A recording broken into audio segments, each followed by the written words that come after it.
결론이 좀 신선함이 또 있어야 되잖아요. 끝으로 여운을 남겨야 되잖아요. 이런 생각을 하세요. 그래서 뭔가에서 욕심을 자꾸 내요. 그래서 새로운 논쟁적 논의가 거기서 자꾸 주장이나 뭔가 이게 제시되는 경우들이 많이 있습니다. 근데 이거는 주시란 얘기예요.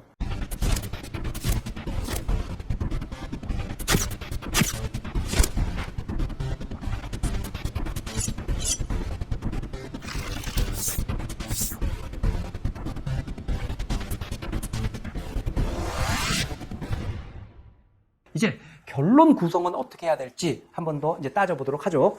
자, 결론도 마찬가지로 맨 먼저 해야 될 것은 뭐죠? 결론의 위상에 대해서 정확히 이해하는 겁니다. 자, 이 결론이란 것은 이렇게 말씀을 해보죠. 서론에서 제기한 문제에 대해서 본론에서 충분히 논의했어. 그 다음에 결론에서 종합하면서 논의를 마무리 짓는 것이다. 이렇게 생각하시면 돼요. 그러니까 여기서는 앞에 본론에서 논의한 내용을 이제 마무리 지어주는 것이 결론의 위상이자 역할이다 라고 이야기를 할 수 있는 거죠. 자, 그러면 결론 글쓰기 할 때 우리는 뭘 신경 쓰고 좀 조심해야 되는가, 이 부분을 한번 살펴보죠. 자, 본론에서 자기 입장이 제시돼야 된다.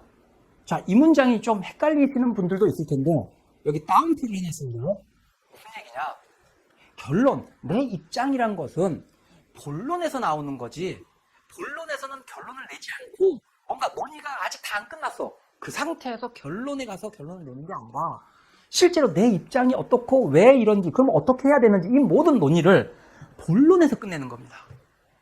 그러니까 여러분들이 가장 많이 실수하는 게 결론, 내 입장에서 그래서 어떻게 해야 된다, 뭔가 이 얘기를 본론이 아니라 자꾸 결론으로 떠넘겨요. 그러니까 본론 자체가 완결적이지 않다는 거죠. 이 부분에서 여러분들이 그게 아니라 결론은 형식적인 결론이지 내용상의 결론은 본론에서 다 끝난다라는 것들을 생각을 해보시라는 얘기예요. 아시겠죠? 자, 그래서 본론에서 이게 나와. 그러면 결론에서 그래도 이것도 뭔가 여기서도 마무리를 깔끔하게 하고 좀 뭐랄까 결론이 좀 신선함이 또 있어야 되잖아요. 끝으로 여운을 남겨야 되잖아요. 이런 생각을 하세요. 그래서 뭔가에서 욕심을 자꾸 내요. 그래서 새로운 논쟁적 논의가 거기서 자꾸 주장이나 뭔가 이게 제시되는 경우들이 많이 있습니다. 이거는 주시란 얘기예요. 왜? 새로운 논쟁적 논의가 보통 될 수가 있어요. 나는 괜찮다고 생각했는데 또 다른 사람 입장에서는 내가 본론에서 논의한 내용 자체는 그 사람이 수긍하고 동의할지 몰라. 그런데 알았어, 거기까지는 인정해 줄게 라고 했는데 갑자기 결론 갔는데 또 내가 볼 때는 이것도 중요한 주제인데 이것에 대해서는 논쟁적이야. 근데 이것을 이 글 쓴 사람이 자연스럽게 그리고 또 이것도 해야 된다.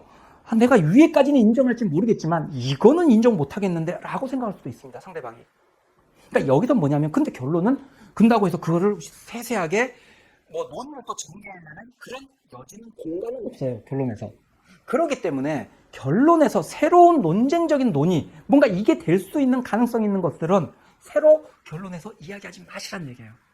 그게 아니라 여기서는 그냥 앞에서 나온 것들을 글을 마무리 짓는다, 이렇게, 그러니까 욕심을 내지 마시라고 지금 자꾸 말씀을 드리는 겁니다. 그럼 뭘 한다? 결론에서 앞에서 이야기했던 내용에 대해서 종합하면서 논의를 마무리 짓는 겁니다. 그래서 여기서 또 이것을 너무 장황하게 그럼 본론 내용을 다시 한번 정리해준다 해가지고 이거를 거의 시시콜콜하게 또 너무 길게 적어. 이미 한번 이야기했잖아요. 그걸 절대 길게 쓰지 마세요. 길게 쓰는 게 아니라 핵심적인 결국 어떤 문제에 대해서 어떤 이유로 이렇게 하는 것이 타당하다, 뭔가 해서 핵심적인 그것만을 딱 간단하게 정리해 주는 겁니다. 그러니까 더 길게 하려고 하실 필요는 없다는 거. 자, 그 다음으로 아까 우리 서론에 대해서도 봤지만 결론에서도 그럼 일반적으로는 어떻게 하는지 이 부분을 한번 살펴보죠. 자, 일반적으로 우리가 지금 여기 4가지 정도를 이야기했는데 실제 본론 내용을 정리하면서 마무리 지어준다, 당연하겠죠. 또 서론의 문제 제기에 답하면서 마무리한다. 자, 이 부분은 무슨 얘기냐면 서론에서 문제 제기한다, 그게 결국 의제 또는 쟁점이 되겠죠. 자, 그런데 이 부분에서 또 한 가지 생각해야 될 것은 무슨 얘기냐면 주제에 대해서 본론에서 논의했지만 요게 우리 첫 시간에 이야기했습니다. 주제가 문제에서 직접 묻고 있는 게 참 주제일 수도 있지만 그거는 현상적인 사안과 관련된 가주제일 경우도 많이 있습니다. 자, 그렇다면 본론에서 논의되는 것은 가주제라기보다는 참주제에 대해서 논의가 집중적으로 이루어지거든요. 자, 그러면 결론에 가서 소론에서 나왔던 그 가주제에 대한 언급이 없이 그냥 끝나버린다. 뭔가 어설프죠.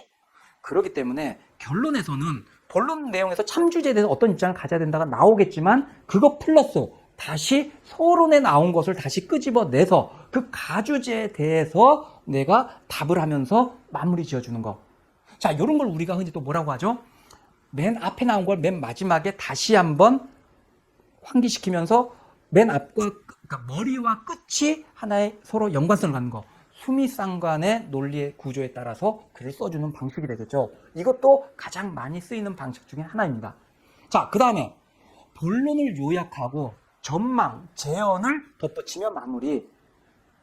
자, 그러니까 본론 간단히 요약해요. 그리고 끝내기에는 너무 밋밋해. 뭔가 없어. 그럴 때 이렇게 하면 어떻게 될 거다. 자, 이걸 이렇게 그러니까 본론의 내용이 나오고 나서 자, 이렇기 때문에 이러한 걸 위해서 정부 당국자들이나 누구 당사자들이 어떻게 해야 된다. 그러니까 뭔가 전망이나 재언을 덧붙이면서 마무리하는 거.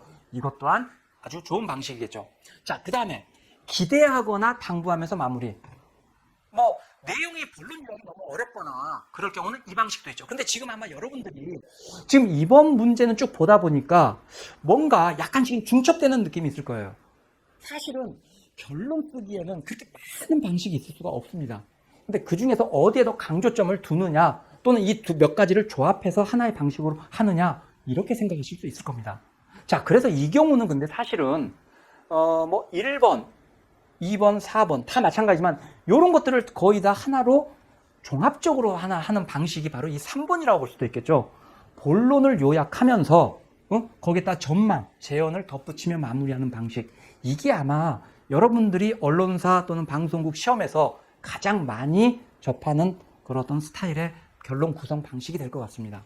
자, 그러면 이걸 한번 다시 더 자세히 한번 살펴보죠.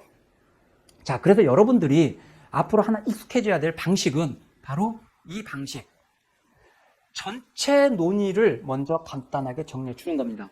그리고 나서 전망이나 재언으로 마무리하는 방식. 이 방식을 일단 기본으로 여러분이 습득하시고 이걸 자꾸 익숙하고 자유롭게 쓸 수 있도록 많이 좀 훈련을 하신 다음에 여러분이 혹시 이것으로 부족하다고 느낄 때는 다른 방식도 시도를 해보세요. 근데 이게 제대로 안 된 상태에서 자꾸 딴 거 하는 것들은 여러분이 혼란만 가중시킬 뿐이라고 저는 생각합니다.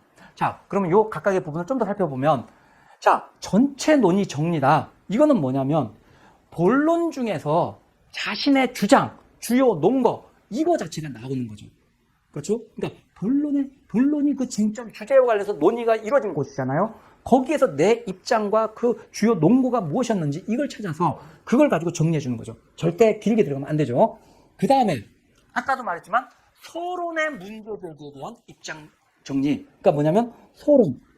이거는 아까도 말씀드렸듯이 참주제보다는 가주제에 대해서조차 내가 다시 한번 내 논의가 그러니까 이 얘기는 보통 어떻게 되냐면 본론에서 내가 이렇게 주장을 했어. 그리고 이런 입장을 갖게 된다면 뭐 예를 들어 서론에서 어떤 이슈, 쟁점 사건이 있었는데 이 사건이 이러한 관점을 갖게 된다면 어떻게 될 것인가 하는 식으로 이 내 논의를 적용시켜서 서론의 문제 제기에 대해서 답변을 하는 게 될 겁니다. 자, 그리고 여기서는 그러니까 방금처럼 하니까 참주제, 본론, 가주제, 논제나 서론에서 이야기하는 참주제와 가주제에 대해서 답변이 들어가는 거다. 이렇게 생각하시면 되겠죠. 자, 그 다음으로 전망, 재현은 뭐냐면 전망이란 것은 자, 내가 이렇게 주장을 해. 이런 이유로. 자, 그리고 이렇게 된다면 내 입장을 따른다면 장기적으로 앞으로 우리 사회가 어떻게 바뀔 것이다. 또는 뭐가 어떻게 될 거다 하면서 긍정적인 미래상으로 제시하면서 문장을 끝내버리는, 글을 끝내는 겁니다. 이게 가장 무난한 방법이죠. 그 다음에 당부를 하는 거죠. 그러니까 뭐냐면 자, 내가 이렇게 생각한다. 따라서 그 당국자들 또는 그 당사자, 그 관계되는 사람들이 어떻게 해야지만 된다. 그걸 안 한다면 어떤 일이 발생할 수 있다라고 약간 경고성으로 갈 수도 있습니다. 그러니까 이런 식으로 하다 보니까 재현은 이 전망보다도 조금 더 강력하고 구체적인 메시지를 담게 되는 경우가 많습니다. 그런데 항상 이게 좋은 건 아니고 때로는 너무 이게 경고 비슷하게 당부가 들어가다 보면 조금 과하다 싶을 수가 있어요. 그래서 가장 무난한 것은 전망이 더 무난한 방법이다라고 생각하시면 될 겁니다. 자, 그래서 결론은 이렇게 구성되고 이 전체 논의 정리는 이렇게, 전망 제어는 이렇게 된다라는 걸 생각하면서 여러분들이 어떤 지금까지 했던 본론, 또 서론, 결론에 대한 각각의 위상과 역할을 이해하고 그 구성을 어떻게, 가장 보편적인 게 무엇인지 이런 것들을 여러분들이 확실하게 자기 걸로 숙지해 주시기 바라겠습니다. 여러분의 구독과 좋아요는 제가 영상을 제작하는 데 큰 힘이 됩니다.